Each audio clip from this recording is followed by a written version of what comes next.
What's up everybody? Welcome back. I'm Lacey and this is the Artverse.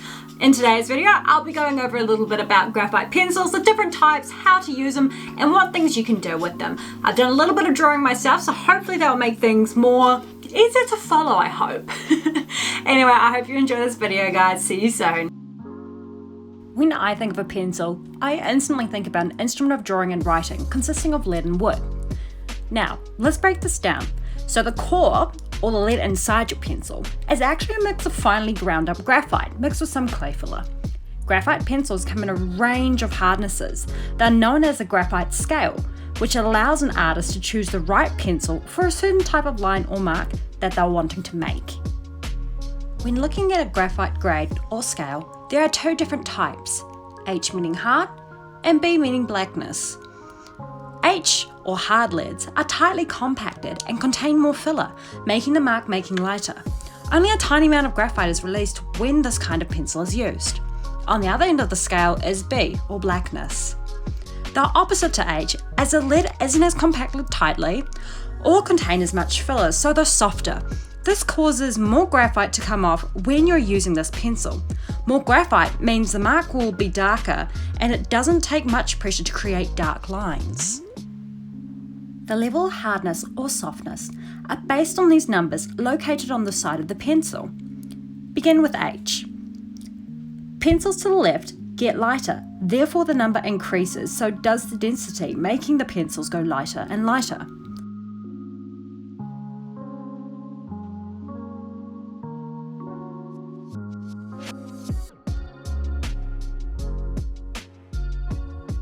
Now if we look at B.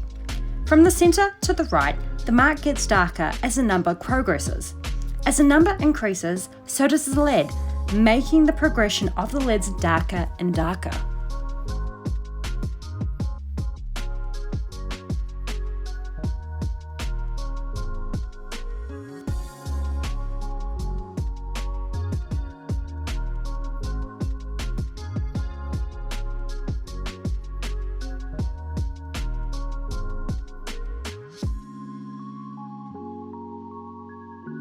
The pencils that are best for you will depend on factors such as the amount of pressure that you naturally place on the pencil, the texture of the paper, and the approach that you take for developing the drawing.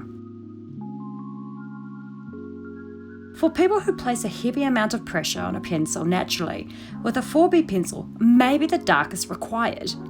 For those that produce naturally lighter marks, a much darker pencil such as 6B or 8B would be more suitable.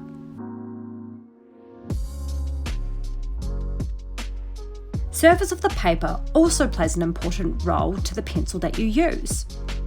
Smooth surface paper may be more perceptive to harder pencils and show less of a texture when softer are applied. Papers of heavier texture may be more receptive to softer pencils but reveal more of a surface texture as they're applied. For quick, sketchy drawings, only one pencil is required to produce an adequate range of value. A 2B pencil would be more suited for a more refined drawing.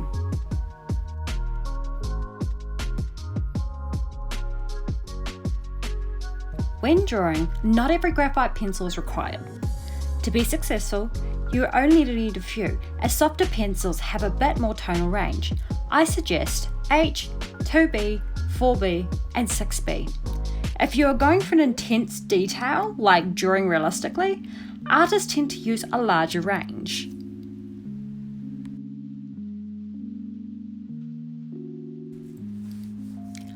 When I tend to do drawings of my own things, what I tend to do is I tend to make sure that I have a good range of pencils. For my lighter tones, I like going with an H or an HB.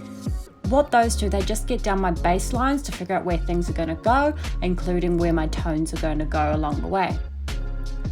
From there on, what I start doing is I start slowly going darker and darker, figuring out where my different shades are going to go, where my different tones are going to go, and make sure that I have a good amount of tonal range to make my object look more 3D or more realistic.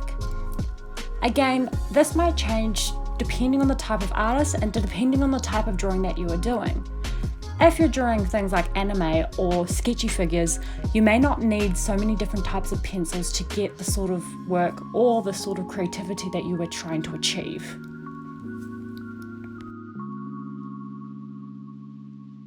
Okay guys, I really hope that you found this video of some use to you. If you have any questions or would like to know how to draw something, please comment down below. I'm more than happy to do a little demonstration tutorial how you can do those sorts of things as well. If you enjoyed this video or you felt like you've actually learned something today, please click that like button. Do not forget to subscribe and turn on the notifications button so you can see more content from me. Remember, I do a lot of DIYs, arts and crafts, tutorials, as well as unboxings. So please stick around and I'll see you in the next video. Bye guys, thank you for watching.